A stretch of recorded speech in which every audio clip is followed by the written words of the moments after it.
Es un polímero,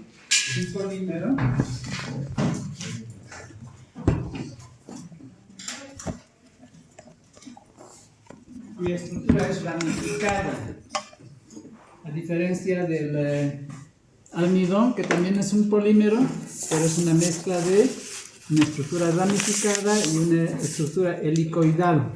Acá todo nuestro almidón es una estructura ramificada.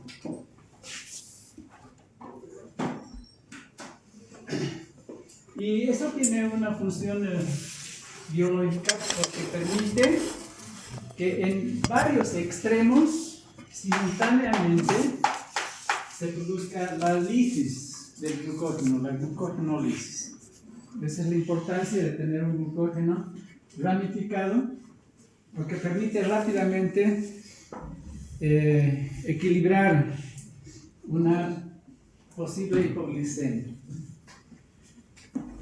Tenemos glucógeno en el hepatocito, en el músculo y un poquito en el cerebro.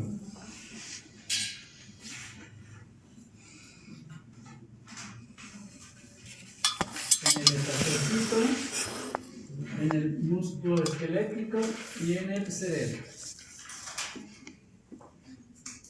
La concentración en el hepatocito es grande, pero hay mucho más distribuido en todo el músculo esquelético. Hay una cantidad mayor, sumando todo lo que significa el músculo esquelético. La función del glucógeno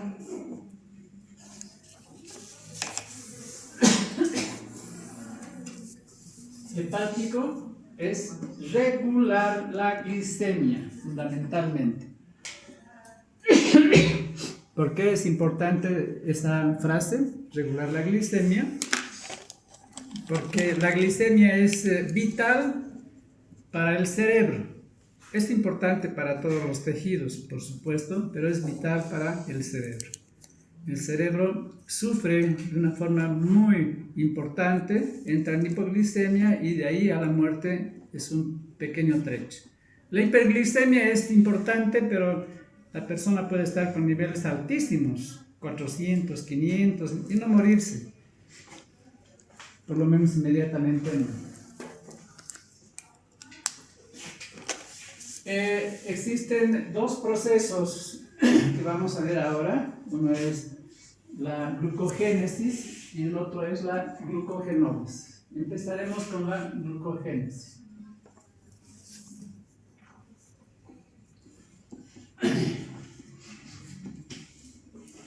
Este proceso, como ya sabemos, es estimulado por la insulina.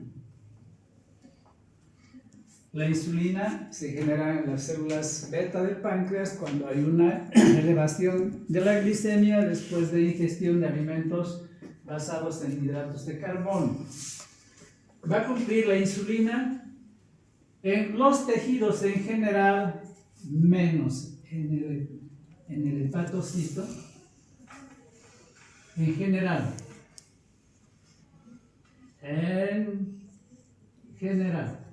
Eso tiene importancia. Entonces, ¿qué significa eso? Que hay tejidos dependientes de insulina.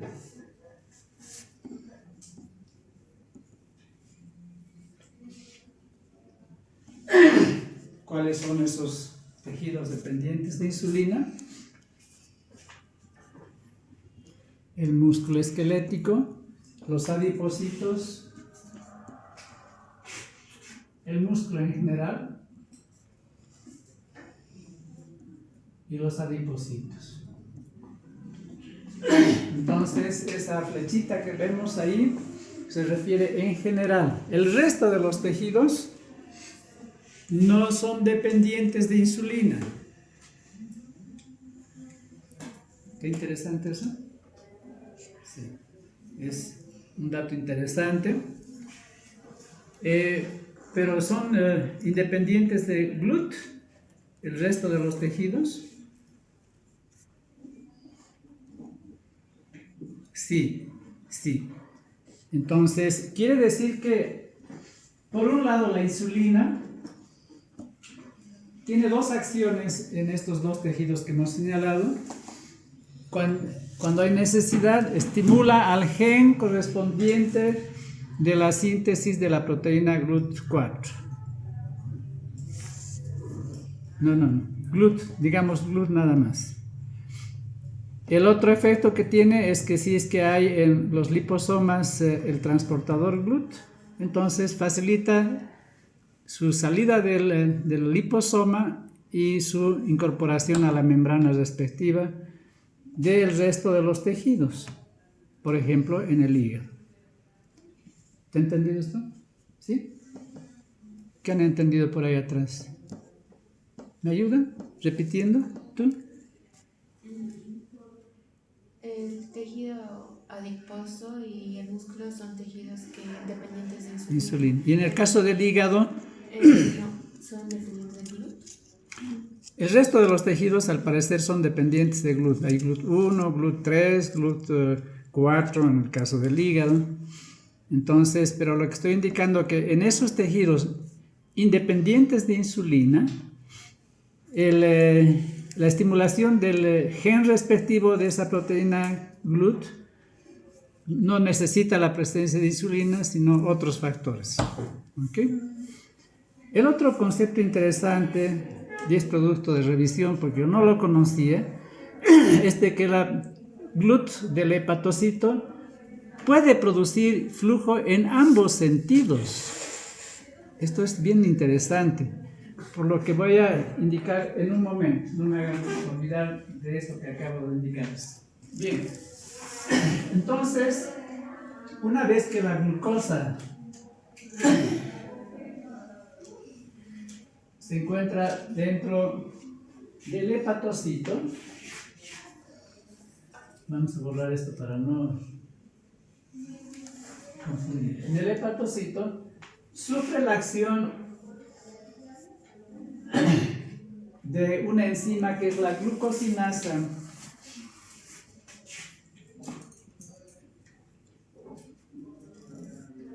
Esta glucosinasa, ya hemos indicado de un anterior tema, tiene una Km elevada. Una Km elevada. Entonces, cuando hablamos de la Km de las enzimas, estamos indicando que cuanto más elevada es menos sensible. ¿Ok? Entonces tiene una Km elevada, una sensibilidad baja, por lo que para activarse requiere que la glicemia sea importante. Ya dijimos eso antes, que la glicemia sea elevada para no empezar a trabajar dentro del hepatocito, por ejemplo, guardando como glucógeno a la glucosa, cuando en el resto de los tejidos se requiere, especialmente en el cerebro. Entonces, por eso tiene una sensibilidad baja. Espera que el resto de los tejidos se sirva primero, para hacer una analogía. Pero cuando la concentración es importante, ya sabemos aquí, esta enzima va a permitir que el ATP fosforile a la glucosa para tener glucosa 6-fosfato.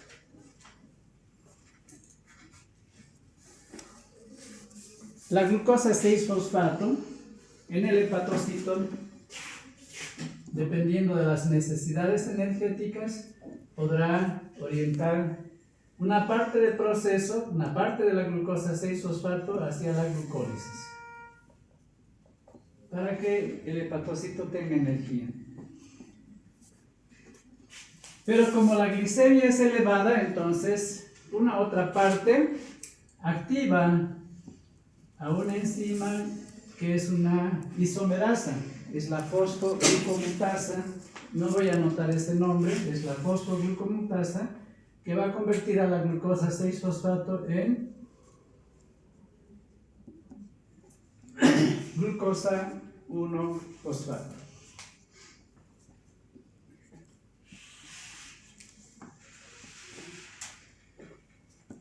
Sin entrar en mayor detalle, una otra enzima que es la UDP glucosa pirofosforilasa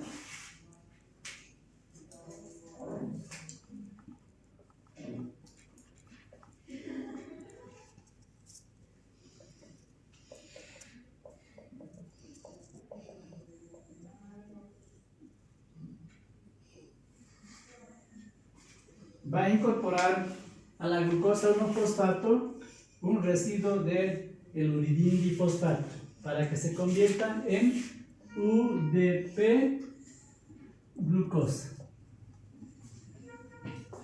Hay intermedio, hay un cebador, etcétera, pero no estamos mencionando nada de ello.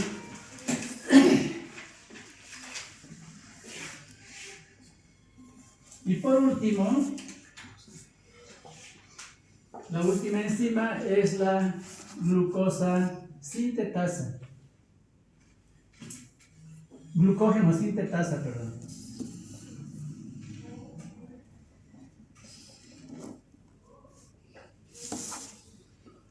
Que va a liberar a la glucosa, a la UDP glucosa del residuo UDP y lo va a incorporar al glucógeno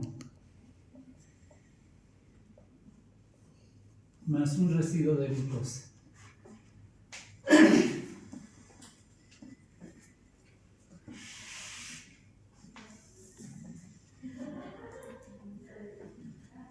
Entonces, en la estructura ramificada,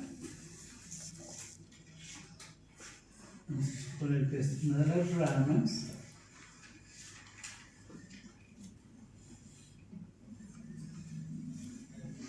más o menos cuando la longitud de la rama con enlaces 1-4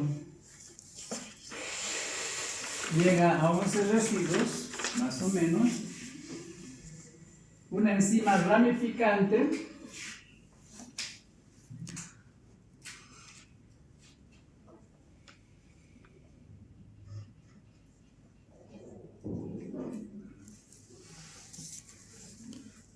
corta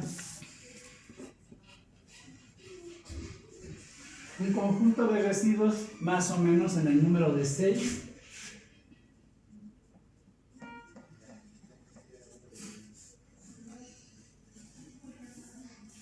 y lo lleva a otra rama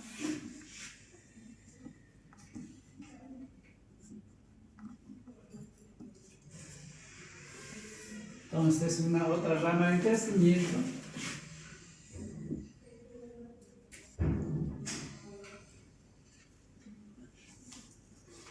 y así esta puede seguir creciendo hasta tener nuevamente 11. De esta manera entonces van creciendo todas las ramas. O se transporta una de las ramas para formar una nueva rama con un enlace de tipo 1,6. 1,4 es entre el carbono 1 de una glucosa y el carbono 4 de otra glucosa. 1,6 es entre el carbono 1 de una glucosa y el carbono 6 de otra glucosa.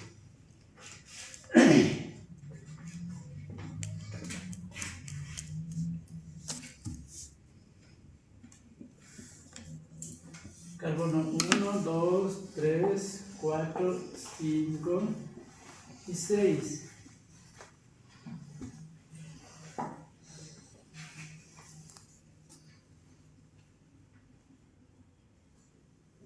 No tienen necesidad de copiar esto. 1, 2, 3, 4. Entonces aquí se produce el enlace de tipo 1, 4. Y en las nacientes de ramas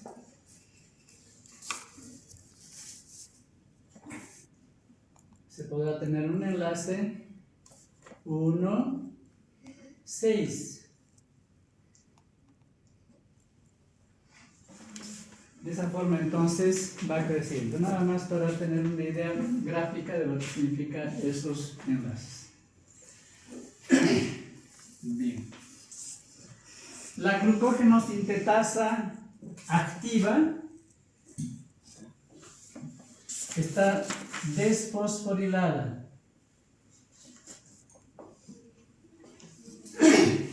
Está desfosforilada.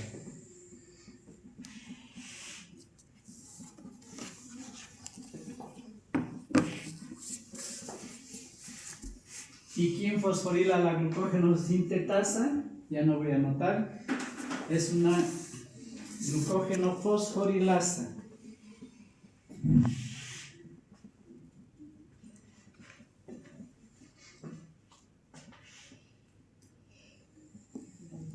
Un proceso similar se lleva adelante en el músculo, solo que la enzima ya no es la glucosinasa, es la hexocinasa.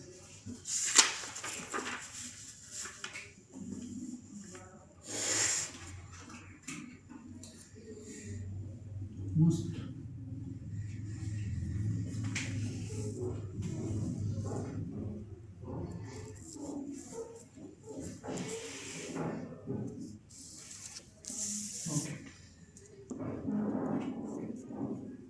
El proceso contrario es el de la glucogenólisis.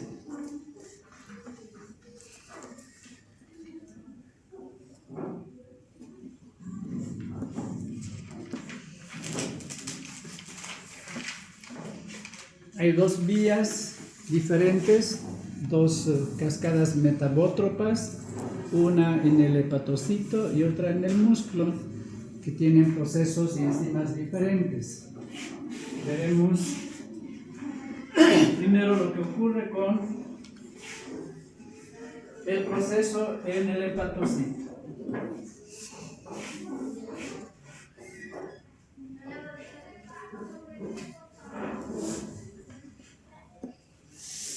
Una enzima para el hepatocito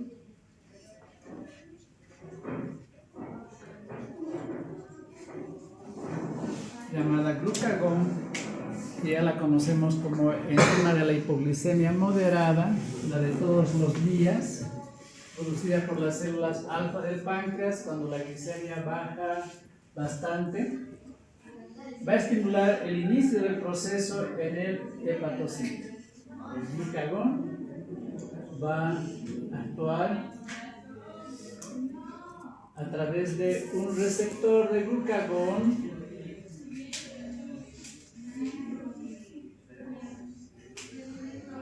acoplado a una proteína G.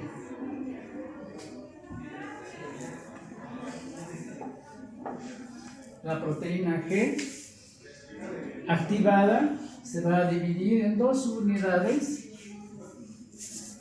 la alfa y la beta gamma, que tienen actividades moderadamente variables. Por ejemplo, la alfa puede abrir canales de calcio por su cuenta solita, pero aquí estamos viendo la glucogenólisis. Entonces, esta subunidad alfa va a estimular a una enzima que es la adenilato ciclasa.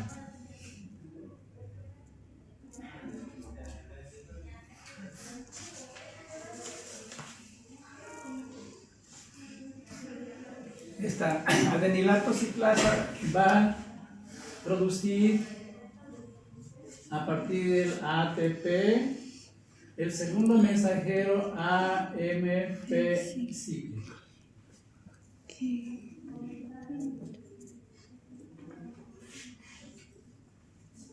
Este a su vez va a activar a una proteincinasa activa, se va a ocupar de fosforilar. Estimula, activa a una proteincinasa. Esta, una vez que está activada, va a fosforilar a una fosforilasa cinasa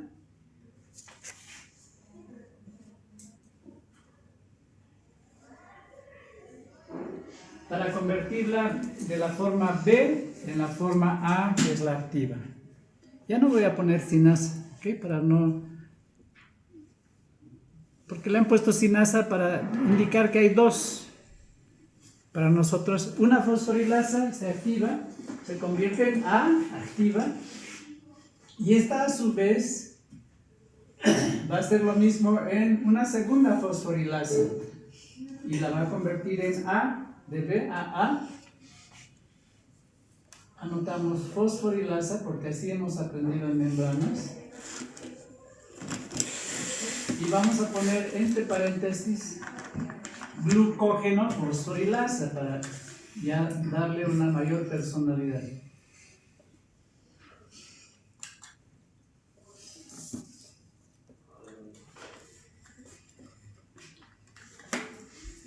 Esta glucógeno fosforilasa va a actuar sobre el glucógeno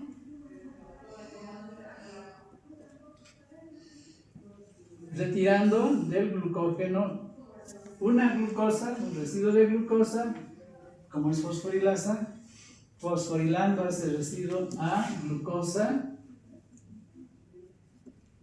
1-fosfato, como acá.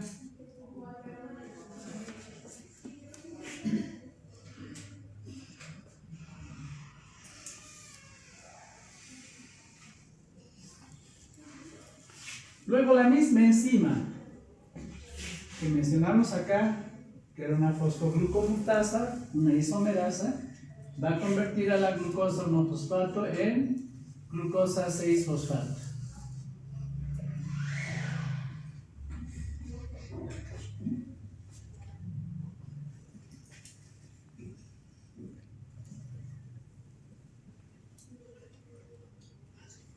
Estamos en el hígado, en el hepatocito. Esta vía glucolítica está inhibida.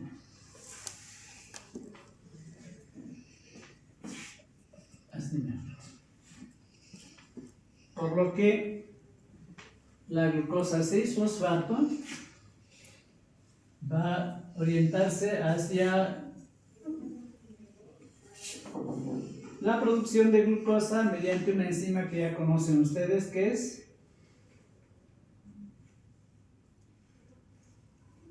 la glucosa 6-fosfatasa.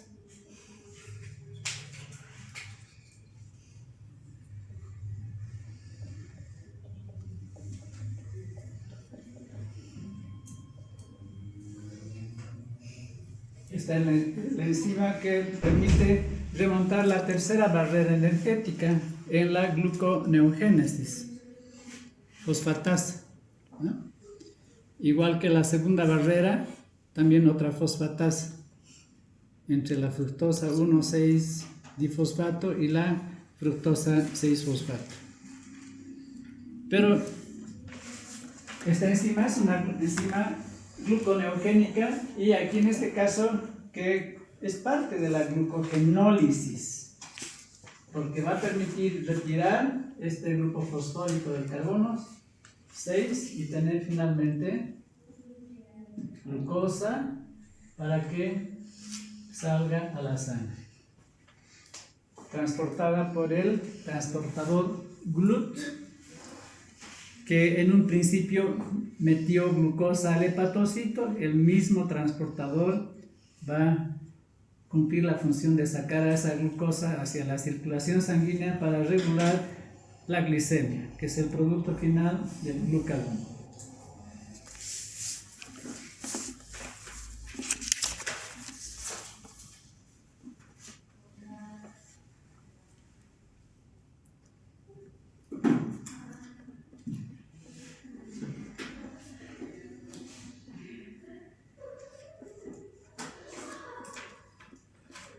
¿Estamos bien hasta acá?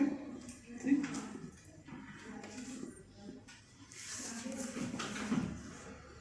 Bien, entonces veremos qué es lo que pasa en el músculo, porque aquí es el hepatocito. Vamos a venir aquí abajito. Y vamos a volver a hacer esto para poner músculo. Y aquí vamos a indicar que es la adrenalina la que va a activar la glucogenólisis, la adrenalina.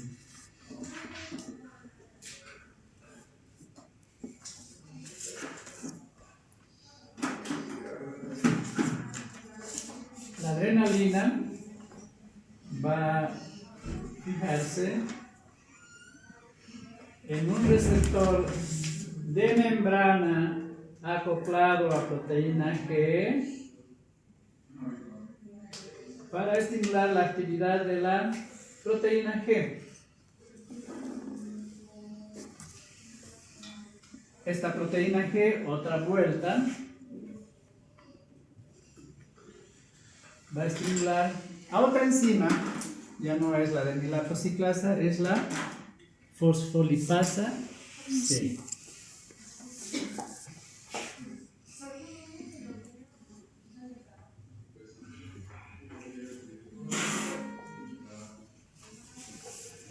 Esta enzima va a usar a un fosfolípido de membrana que es el fosfatidilinositol difosfato.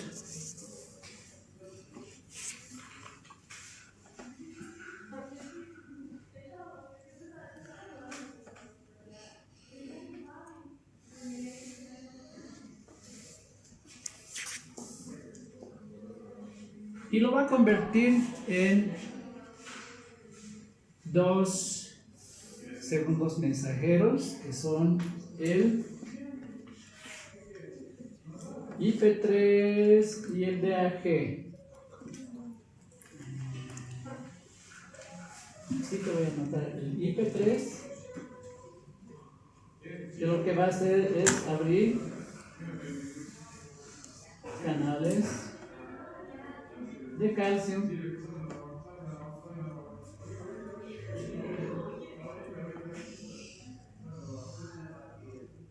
y el DAG, el diacilglicerol,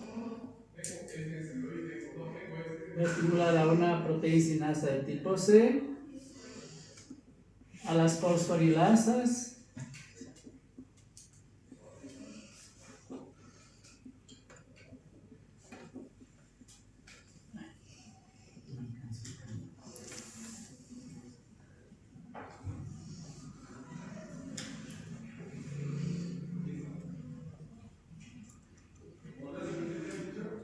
están las dos fosforilasas, para que el glucagón libere una glucosa, o el glucógeno, perdón, como glucosa 1-fosfato. Similar acá. Igual que allá mejor. La glucosa 1-fosfato se va a convertir en glucosa 6-fosfato.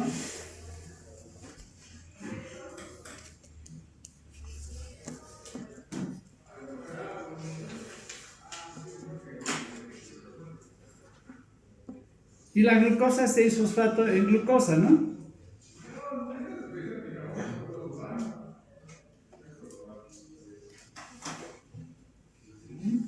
¿Sí?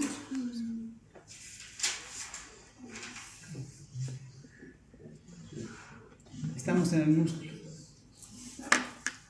¿Cuál es la función del glucógeno muscular?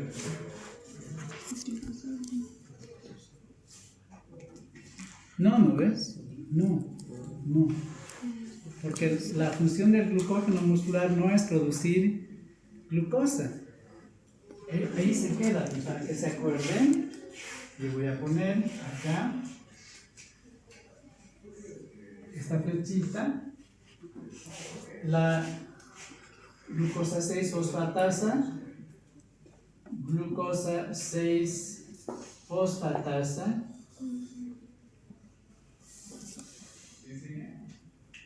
no está presente en el músculo.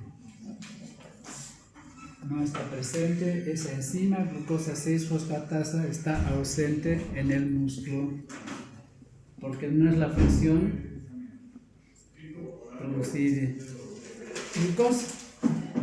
Entonces, ¿qué quiere decir? Que la glucosa 6-fosfato se va a ir a la glucólisis para producir energía para el tejido muscular.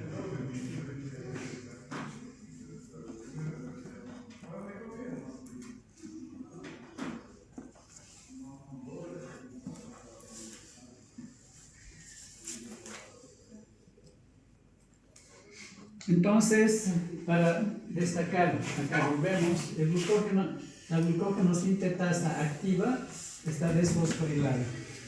Y aquí la segunda fosforilasa, como la glucógeno fosforilasa activa, está fosforilada.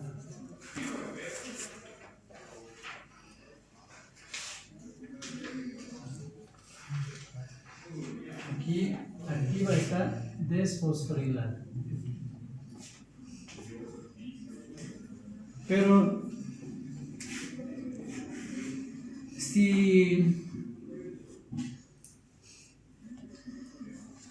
hay necesidad de invertir, porque al extremo izquierdo tenemos necesidad de guardar, ¿verdad?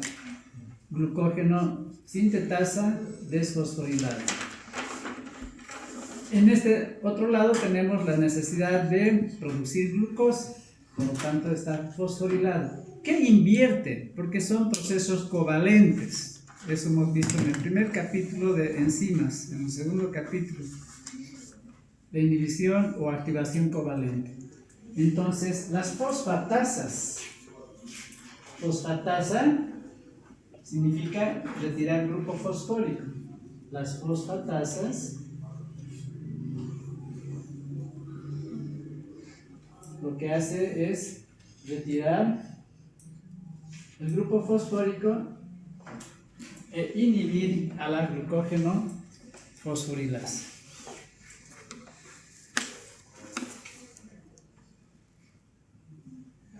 Por lo tanto, si la glucógeno sintetasa está desfosforilada, es porque ha habido una fosfatasa que ha producido esa desfosforilación.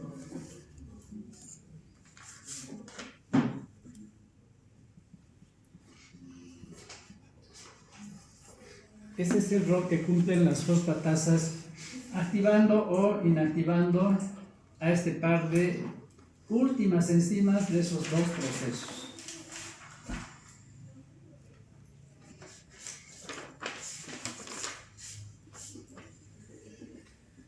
Ok, solo mencionar que hay más procesos de regulación, que ya no lo voy a anotar para no darles demasiada lata.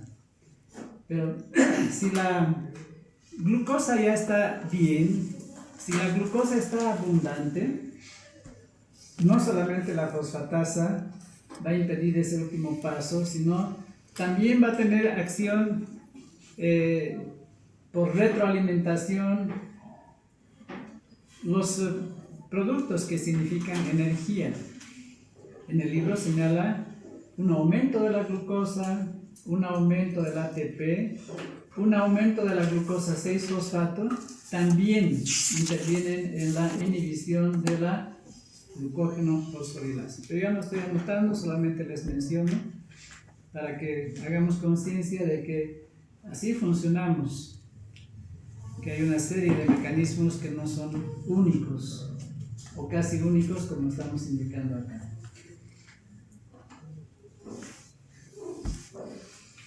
¿Cómo estás? ¿Bien? ¿A vos también? ¿Sí? ¿Bien? ¿Sí? ¿Está bien nomás esto o está muy confuso? ¿Sí? Hay que mirar con calma, ¿no?